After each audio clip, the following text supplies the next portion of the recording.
जरा सोचिए, कोई इंसान अपने आखिरी पलों को फेसबुक पर पूरी दुनिया के लिए लाइव स्ट्रीम कर दे।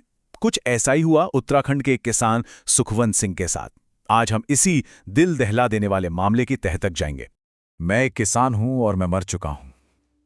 ये वो शब्द थे जिनसे सुखवंत सिंह ने अपना आखिरी वीडियो शुरू किया था।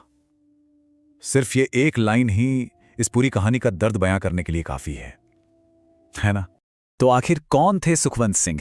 इस वीडियो के पीछे का इंसान कौन था? चलिए जानते हैं। सुखवंत सिंह करीब 40 साल के उधमपुर सिंह नगर जिले के काशीपुर में रहते थे। वो एक किसान थे और साथ ही प्रॉपर्टी डीलिंग का भी काम करते थे। उनकी जिंदगी को देखें तो सब कुछ ठीक ठाक ही चल रहा था। 2010 में उनकी शादी हुई प्रदीप कौर से। काशीपुर में अपनी पत्नी और 12 साल के बेटे के साथ रहते थे। खेती और अपना काम कर रहे थे। एक आम जिंदगी। लेकिन फिर आई 10 जनवरी 2024 की वो तारीख जब गोलापार के एक होटल में उन्होंने फेसबुक पर लाइव आकर अपनी जान ले ली। तो सवाल ये उठता है कि आखिर ऐसा क्या हुआ? इस पूरी त्रासदी की जड़ क्या थी? और इसका जवाब है एक जमीन का सौदा। एक ऐसा सौदा जिसे सुखवंत सिंह ने अपने साथ हुआ एक बहुत बड़ा धोखा बताया था। जी हां, सारा मामला एक जमीन के टुकड़े से जुड़ा था। और ये कोई छोटा मोटा टुकड़ा नहीं था। बात हो रही थी पूरे 7.5 एकड़ जमीन की। और कीमत भी कोई कम नहीं थी। सौदा तय हुआ था करीब 35 लाख रुपए प्रति एकड़। मतलब अगर टोटल करें तो ये सौदा था लगभग 4 करोड़ रुपए का।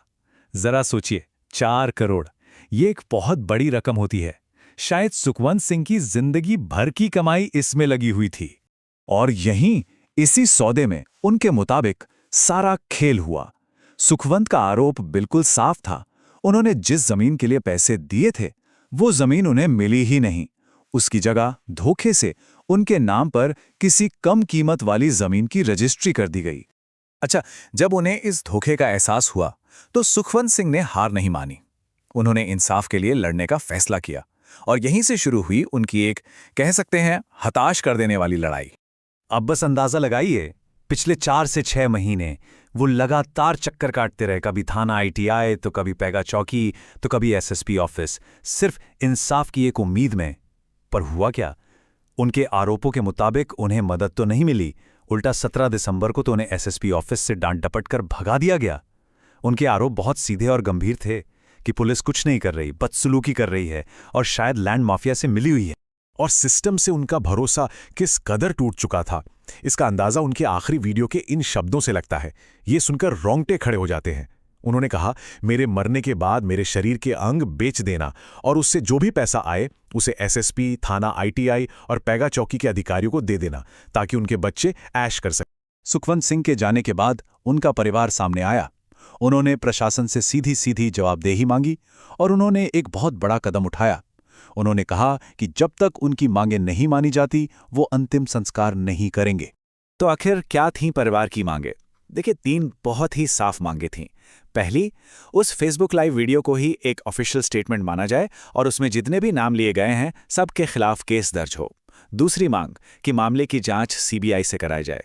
ये सुखवंत की भी आखिरी इच्छा थी क्योंकि लोकल पुलिस से तो उनका भरोसा उठ ही चुका था। और तीसरी और सबसे अहम मांग कि जो 4 करोड़ रुपए धोखे से लिए गए वो परिवार को वापस दिलाए जाएं। अब जब ये मामला इतना बड़ा हो गया और मीडिया में आ गया तो जाहिर है प्रशासन पर दबाव बना और फिर उत्तराखंड सरकार और पुलिस की तरफ से भी एक्शन देखने को मिला। तो हुआ ये कि 2 अलग-अलग लेवल पर जांच के आदेश दिए गए। एक तरफ तो मुख्यमंत्री पुष्कर सिंह धामी ने मजिस्ट्रेट लेवल की जांच का ऑर्डर दिया और वहीं दूसरी तरफ पुलिस डिपार्टमेंट में भी हलचल हुई। ADG लॉ एंड ऑर्डर ने कुमाऊं रेंज के IG को कहा कि वो इस मामले की जांच करें और एक रिपोर्ट सबमिट करें। लेकिन कहानी में एक और अहम मोड़ था। ये भी पता चला कि अपनी मौत से सिर्फ एक दिन पहले सुखवंत ने अपनी पत्नी को 6 पन्नों का एक डॉक्यूमेंट दिया था। और पता है उसमें क्या था? उसमें भी वही सारे आरोप थे जो उन्होंने अपने वीडियो में लगाए थे। तो मतलब ये सिर्फ आखिरी पलों में कही गई बात नहीं थी। ये डॉक्यूमेंट अब जांच के लिए एक बहुत बड़ा सबूत है। तो ये सब कुछ, ये सारे आरोप, ये जांच के आदेश, परिवार की मांगें हमें एक बहुत ही बुनियादी सवाल पर लाकर खड़ा कर देती हैं। क्या सुखवंत सिंह को न्याय मिलेगा? ये एक ऐसा सवाल है जिसका जवाब शायद सिर्फ उनका परिवार ही नहीं बल्कि हर कोई जानना चाहता है जो इस कहानी को सुन रहा है।